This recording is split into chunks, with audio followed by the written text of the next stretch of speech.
Coming up on this week's show, we visit Regency, England with Hawley to talk about her novel, Restraint. This is the Big Gay Fiction Podcast, the show for avid readers and passionate fans of gay romance fiction. Each week, we bring you exclusive author interviews, book recommendations, and explore the latest in gay pop culture. Welcome to episode 206 of the Big Gay Fiction Podcast. I'm Will from willknaus.com, and with me, as always, is my co-host and husband, Mr. Jeff Adams. Hello, everybody. This episode of the podcast is brought to you in part by our remarkable community on Patreon. We'll have more information on how you can join them at the end of the show, along with a sneak peek of what we have coming up for you next week. So, speaking of Patreon... Indeed. That was such a smooth segue. Jeff and I have recently freshened up the Patreon page. We've got some new tiers of membership and some new bonus content that we would like to tell you about right now. First, as always, each member of our Patreon family gets a bonus episode every single month. That certainly hasn't changed. In the past, we've talked about, any number of things. The past couple of months, we have been talking about movies that have been celebrating a significant milestone in the year of 2019, and that's been a lot of fun.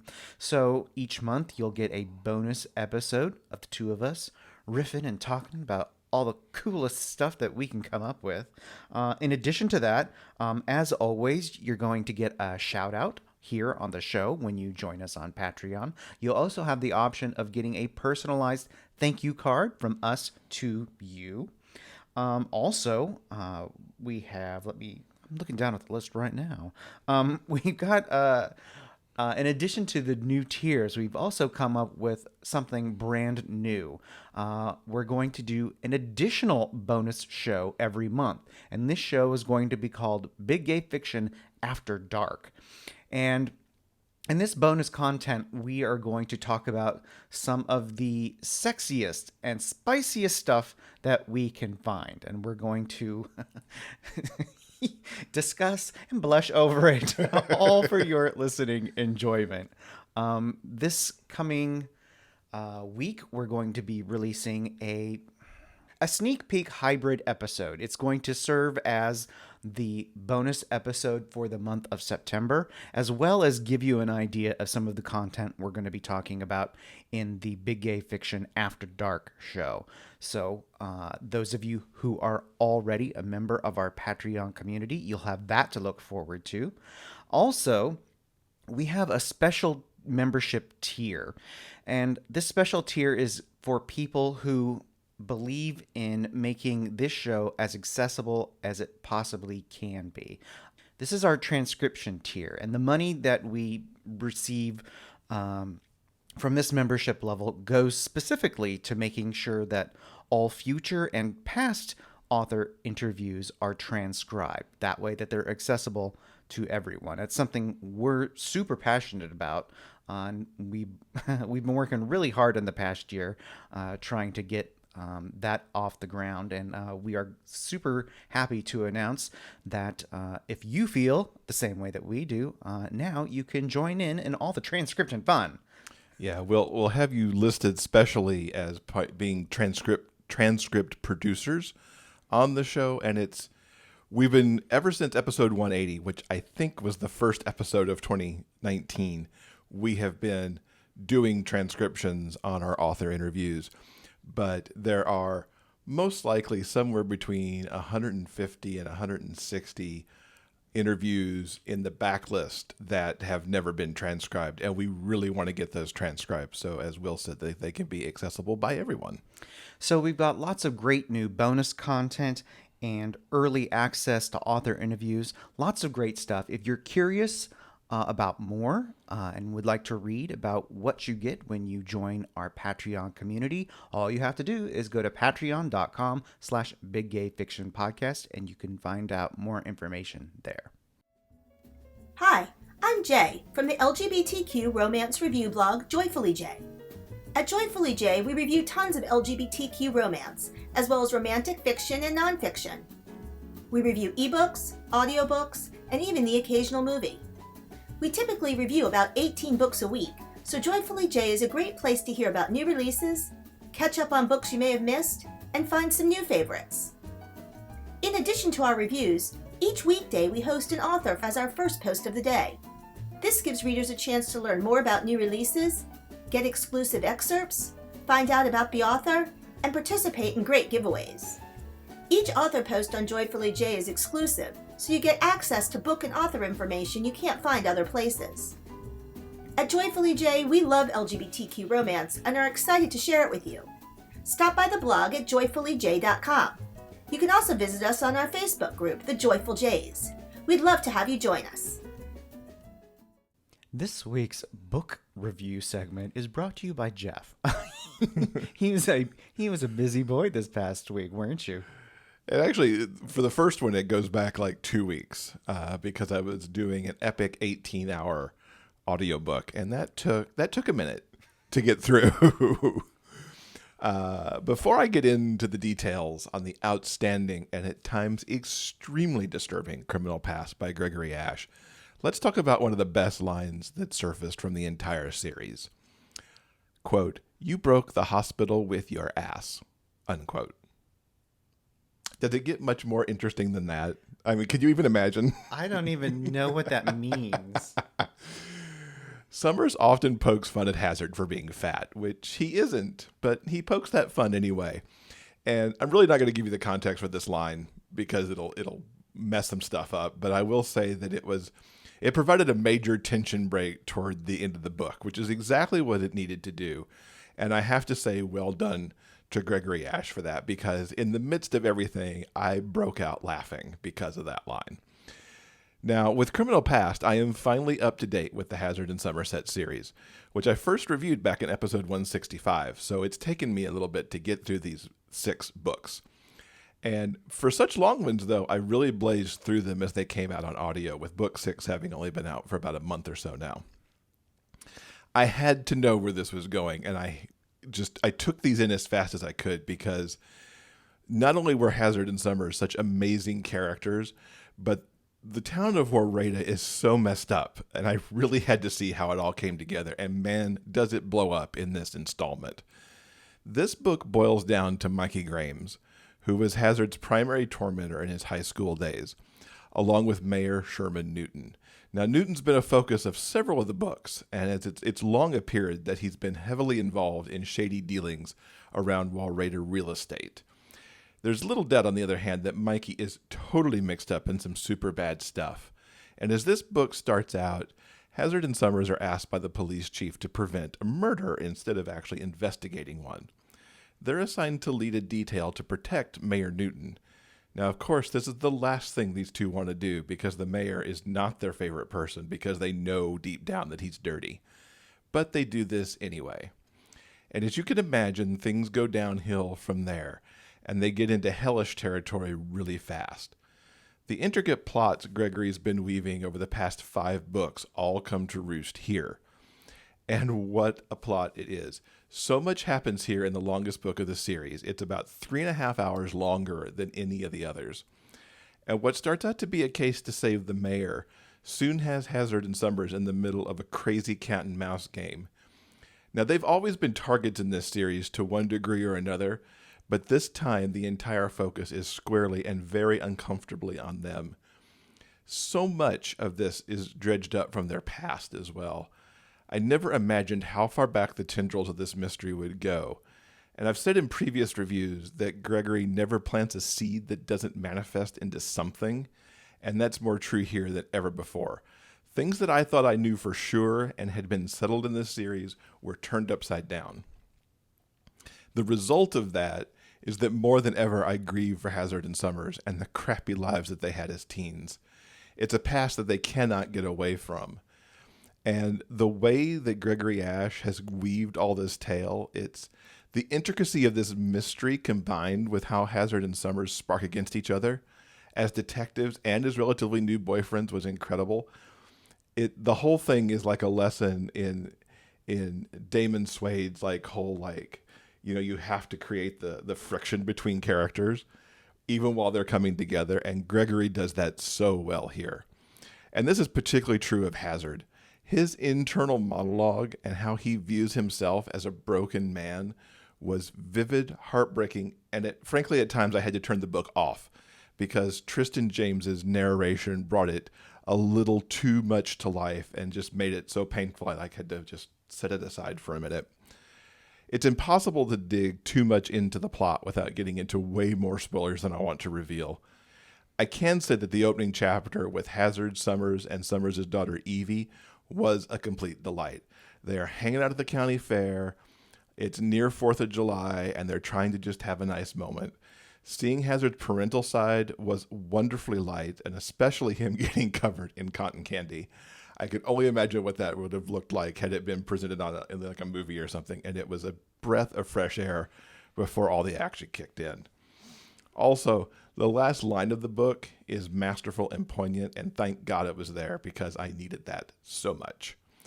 Needless to say, I love this book. Throughout the series, Gregory managed to exceed the expectations from the previous.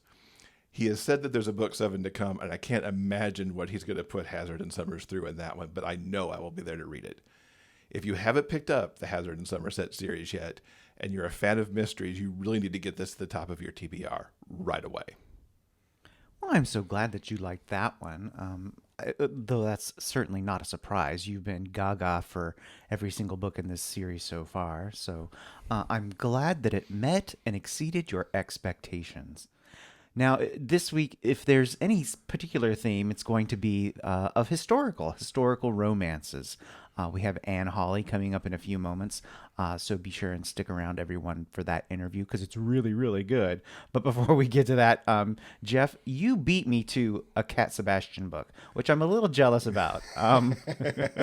Fill us in on It Takes Two to Tumble. So I needed something to cleanse my palate after Criminal Past from all that angst and everything.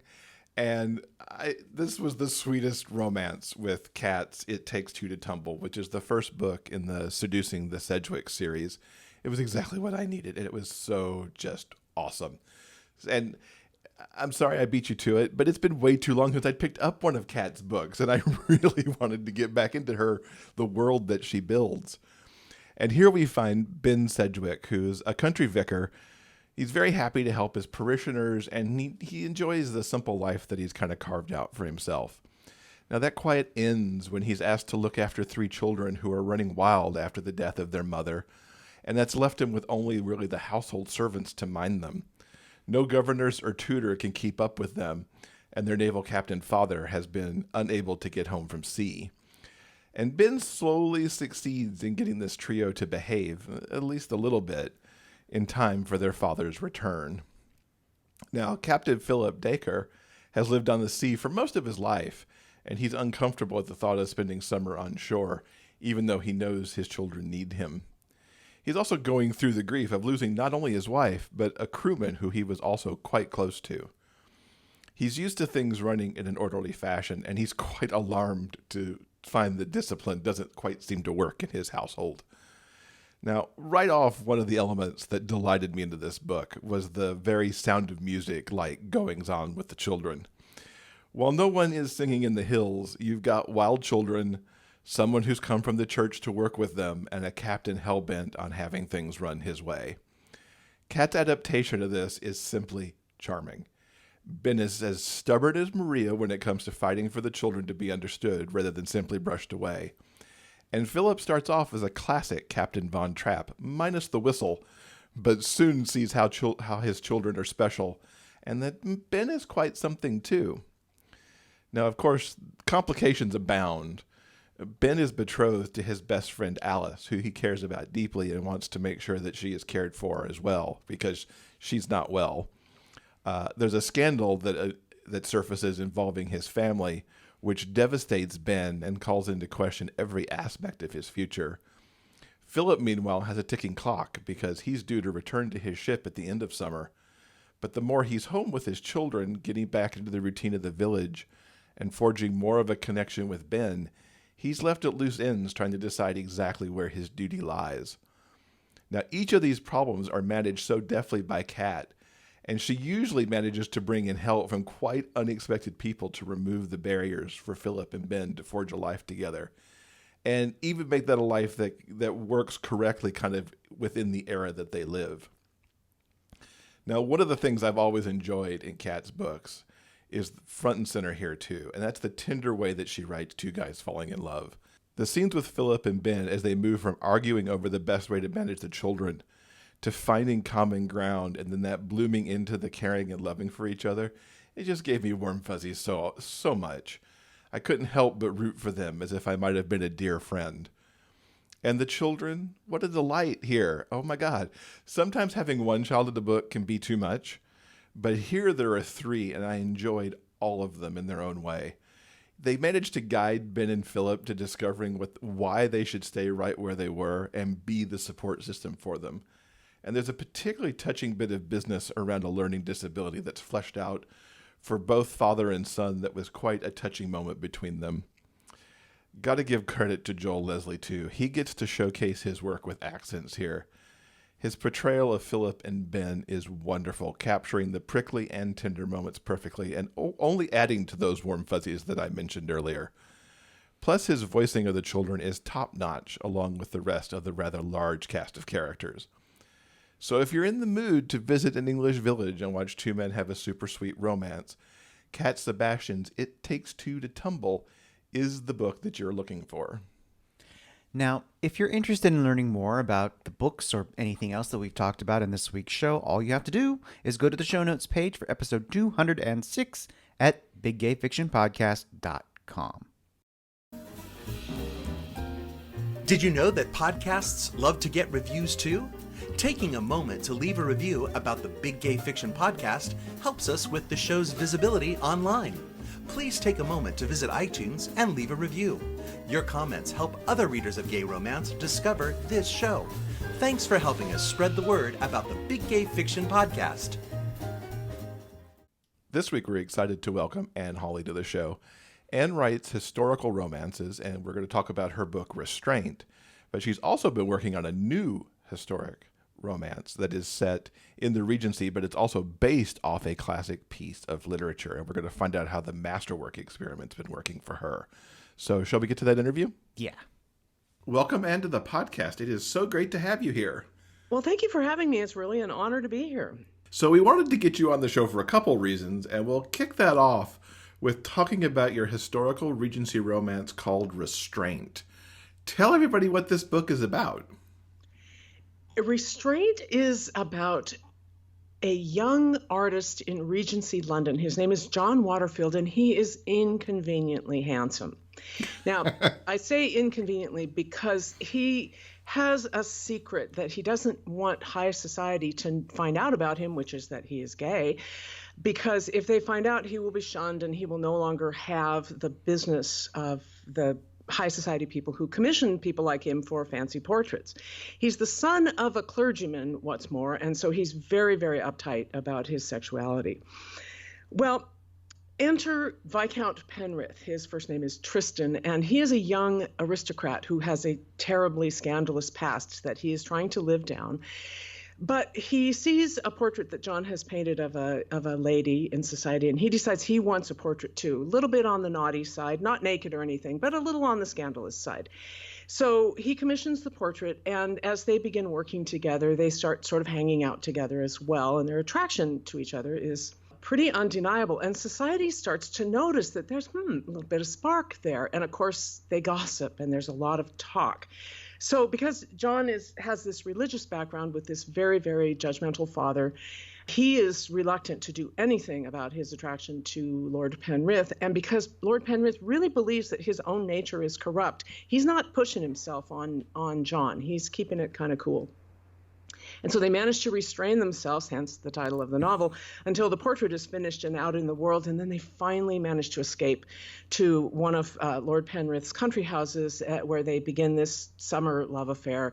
They consummate their love, and it's very romantic, and they have this blissful time for about 3 weeks before an ex-lover of Tristan's appears on the scene, terribly jealous, and decides that blackmail would be a great way to get back at him. So the lovers are forced into this terribly painful choice of whether they will just give each other up and hide out so that society doesn't find out about them and the blackmailer can't bleed Tristan dry, or are they going to defy the world and have their love? So it winds up being this big, dramatic, romantic story of forbidden love that lasts a lifetime. They get that HEA that everybody needs in a romance, just as it should be. Now, what inspired this book? Well, here's a confession. It began life in the fan fiction space. Okay. That's not widely known. Now it is. I started just noodling on the idea of taking the two favorite actors of mine, handsome young guys, and putting them in the Regency, in the costumes, kind of like, paper dolls, and making them, the characters in a sort of a Georgette Heyer style frivolous Regency romance. Now, which fandom is not something that I discuss, but if readers are curious and they go looking, they can probably figure it out. Anyway, as I started to research this story, I found that, frivolity really wasn't in it when you're talking about two gay men in that period. So what I wound up with was much more dramatic and sort of ran quite a bit deeper than a typical Regency romance. Mm-hmm.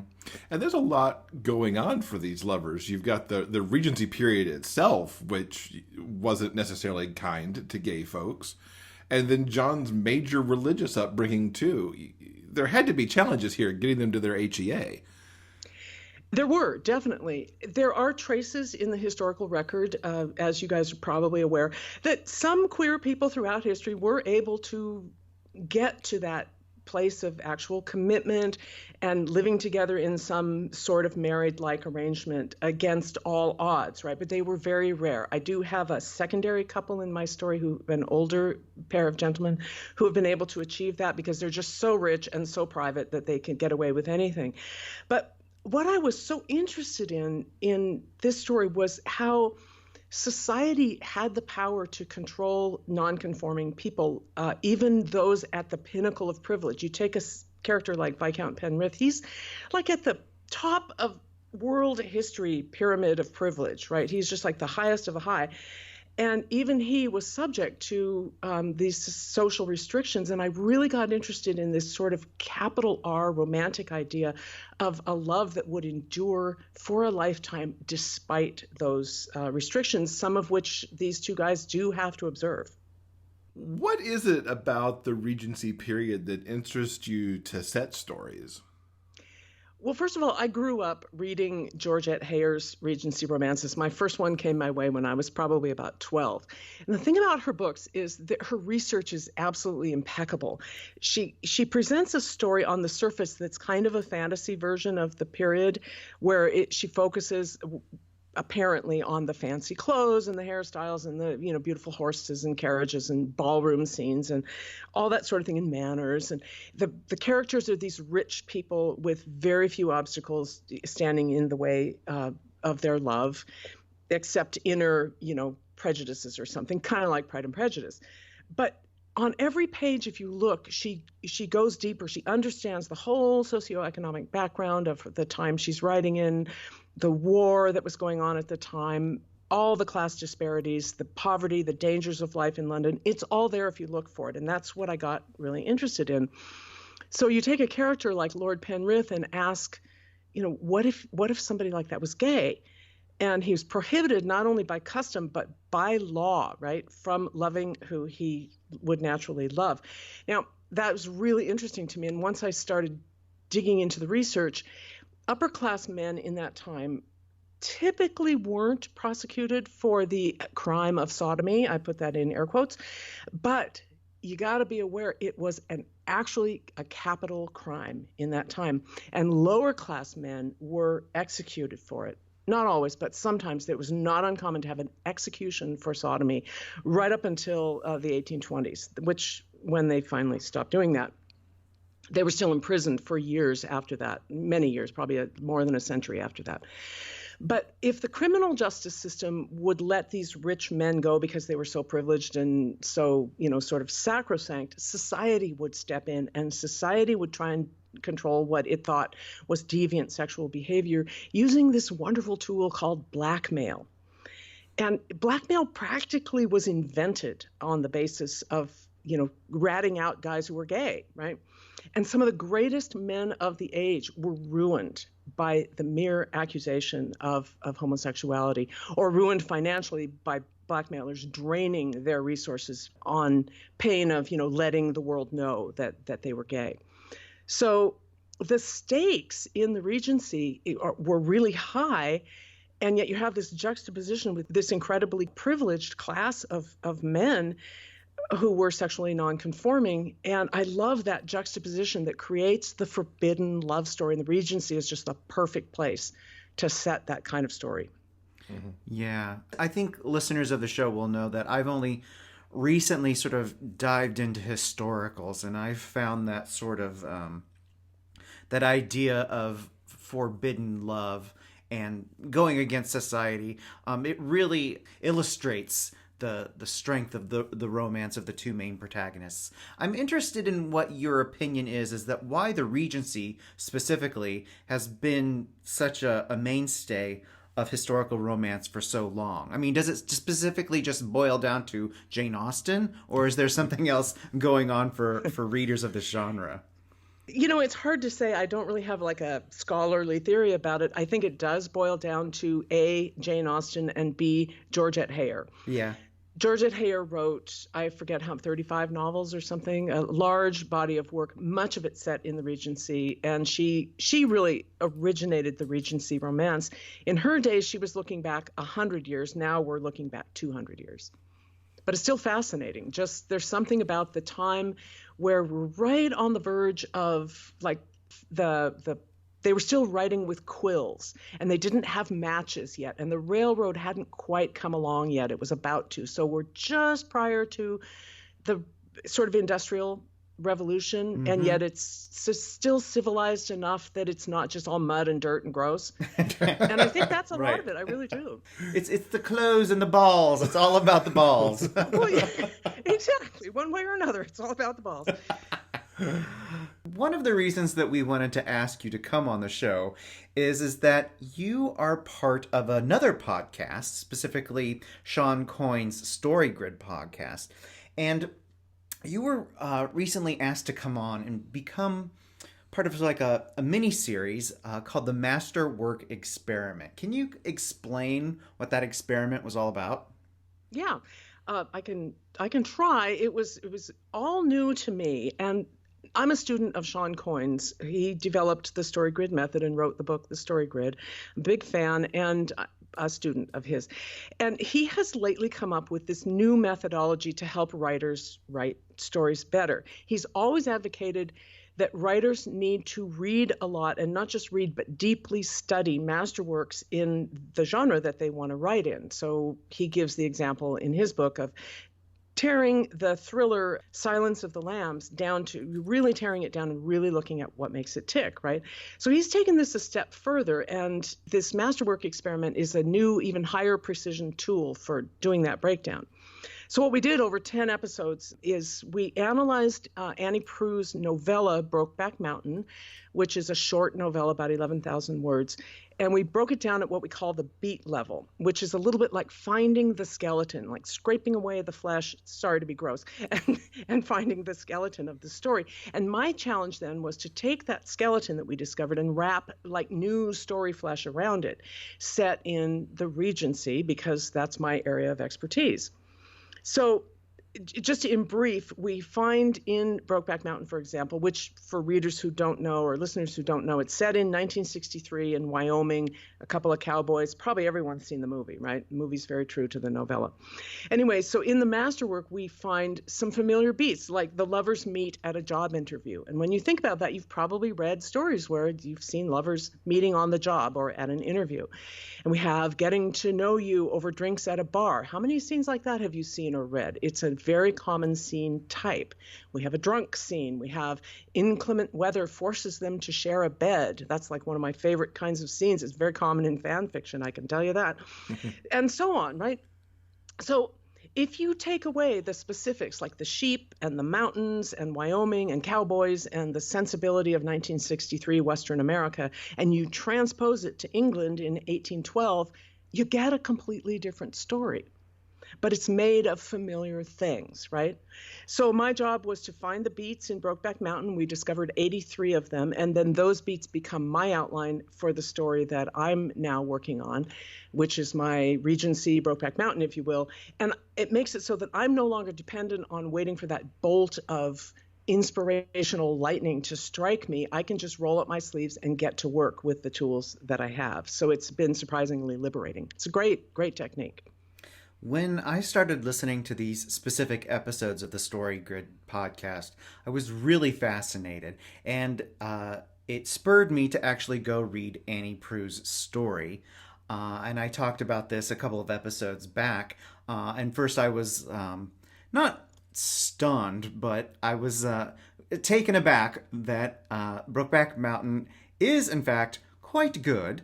I think people know I have a bit of a distaste for literature with a capital L, but I thought Brokeback Mountain itself was exceptional. So when you and Sean went through the story beat by beat and examining some of the story choices that Annie Proulx made, I thought that was, number one, fascinating.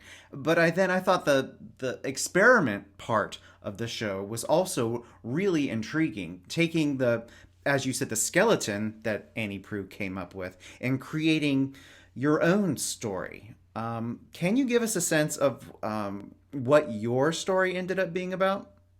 Well, it hasn't ended up yet because it's still in progress. The draft is, I think I'm about 3/4 of the way at this point. Mm-hmm. But I have decided on my two protagonists. They are Matthew, who is a footman. That's an indoor servant, a guy who, as the name suggests, runs around and does errands for the master and the master's family in the great house. And Matthew is kind of proper, and he's a little bit ambitious. He sees himself rising in the ranks of the servant class. And then the other lover is Josiah, and he's in the lower order of the servant class. He's a groom, and that means he never even comes in the house. He lives in the stables, right? But he's kind of almost like a horse whisperer. He's an animal lover. He's a really natural man. He's also a foundling. He means he was an orphan left on the church steps as a baby, right? He has no education, but he's got this great sense of humor and this warm, loving heart. I just love Josiah. The biggest problem for him is that he's even more susceptible than Matthew is to the whims of his upper class overlords, right? And the reason for that is that the horses that he's in charge of, each one of them probably cost the master more than this guy is ever going to make in his entire life. The disparity is just incredible, right? So he's disposable compared to the actual horses. And so he's got to be really, really careful and kind of tiptoe, and he's at risk a lot of the time. Well, these two characters, these two young men, are tasked by their master with transporting a couple of these fancy hunting horses across country. And so they head out on this road trip, and it's on the road trip where they fall in love, they start their affair, they get into trouble, and the story progresses from there. What's it been like creating this on the skeleton that you developed? We've talked on this show a lot, kind of giving our listeners who are readers kind of the clue to how the process works. This seems like plotting on a whole different level because you tore something else apart to get the plot that you're now hanging your story on. Yeah, there's a tendency, at least when I first started, to feel really unoriginal, like I'm just stealing. This is not even creative. This is not original at all. But what I've learned is that there's no such thing as originality. There is nothing new under the sun, right? What each writer brings to the process is their own unique voice and style and experience. And so you get kind of a thumbprint of your personal DNA on the story. But it takes a while to realize that that's what you're doing when you're just starting out with, well, okay, first I need a interview scene where the lovers meet, and then I need a drunk scene where they, and it's like, okay, that doesn't feel very creative. But inside those very narrow constraints, that's where creativity can really start to bloom. It's wonderful. It's very exciting. And your draft is public for folks to go see, whether they've been following on the Story Grid podcast or not. Where can people find that if they want to see like how you're doing, here in middle September? It's insane, isn't it, that I would do that? It would terrify me as a writer. I got Like, I got tense for you when Sean read part of your draft on the podcast. Sorry. Well, I'm working in a Google Doc. That's how I always work. I like Google Docs. So it's a document that I have made public just for viewing, right? And people can come and look at it. You may catch me at work in there some days. It's been known to happen. It's messy. It's chaotic. People who are not writers themselves and not accustomed to the first draft process might think, oh my God, this is terrible. But the process of shaping it, this is right now I'm in the process of shoveling sand into the sandbox, or you might say assembling building materials, and I haven't really built anything yet. I hope by the time we're live with this episode there will be more structure there. Anyway, I have created a special link just for listeners of this podcast if they're interested. It's a little landing page where they can find a link to my Google Doc, and that is at annhawley.net/BGF podcast. And I hope people will feel free to drop by. And if you catch me working in the document, leave a little comment, say hello. Oh, that's very cool. Now, what's the plan for releasing this finished story? Well, it's very exciting because it gets published at the end. We have a date in Sean's StoryGrid Editions publishing calendar for December 2020, so a little bit over a year from now. And it's going to come out in print. It'll be a little thin, slim print volume plus an ebook, and I also hope that we will get an audiobook, and we will if I can find a good British narrator. And I'm open to suggestions, so if anybody knows a good British narrator, let me know because I'm looking. Both of these stories with Restraint and what you're working on with Brokeback Mountain are gay romances. What attracts you into that genre to tell the story of two men falling in love? This is a question that I have done quite a bit of soul searching on over the years because it's a tough question to answer. Personally, I am asexual. I have never conformed to any of society's expectations about a normal or a proper relationship. So I always have felt somewhat alienated from, mainstream love stories involving heterosexual couples because it's just not part of my life. Neither, of course, is a gay love story, but somehow that's less mainstream and feels less alienating to me. So it's odd that my writing is just terribly romantic, but I don't feel a lot of romantic in myself, in my own life. But as I've said, I do love these stories of forbidden love where the barriers to the two lovers getting together are entirely external. They love each other, they're soulmates, they want to be together, and external forces keep them apart. Can you say Romeo and Juliet? And so I have found that gay love stories set in the past, or there are certain places and cultures today where you could still set them contemporarily that have that forbidden aspect built in. And pulling back from that even further, what got Anne Hawley interested in writing in general? Oh, I was a big reader as a little tiny kid, and I just said, there's not enough of these books that I like, which at that time was like the Narnia books and children's fantasy, they used to call it that. And I said, I'm going to write some more. And so I started my first novel when I was 9, and I finished it when I was 33. And it's not worth publishing, but I still have it around. Someday I might, pull it back out, dust it off, and see if I can fix it using StoryGrid principles. You never know. That's great that you took what you started at 9 and did finish it. I mean, yeah, it's pretty amazing, really. That's pretty incredible.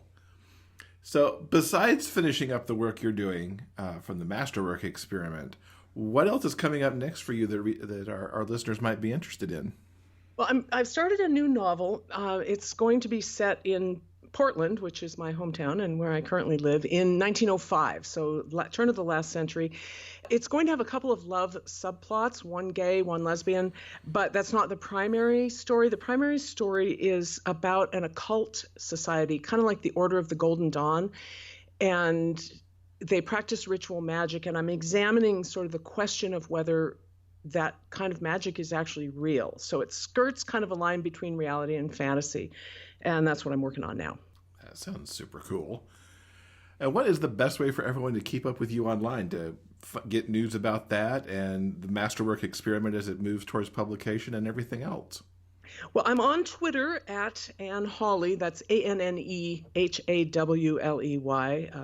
always needs to be spelled for people. My website is annhawley.net, and people can subscribe to my list there where if they do, they will get a chapter a day of Restraint for free in their inbox. It's beautifully formatted, looks just like the book, and you can just keep getting chapters till you get the whole book. Furthermore, I am the host of the StoryGrid Editor Roundtable, which is a podcast for writers. And so if there are writers among your audience who are interested in advancing their understanding of the StoryGrid method, that's what we do. We analyze a movie or a novel every week according to StoryGrid principles. It's a fun little podcast. Indeed it is. I've enjoyed some of the movies that you've been breaking down over there. Oh, thank you. I think as a non-writer, I would even be fascinated just to hear how the movies get, built on a story level occasionally. Yeah, it's pretty interesting. So, Anne, thank you so much for coming and talking about Restraint and the work you're doing on the Brokeback Mountain Masterwork. And we look forward to hearing more about that in 2020.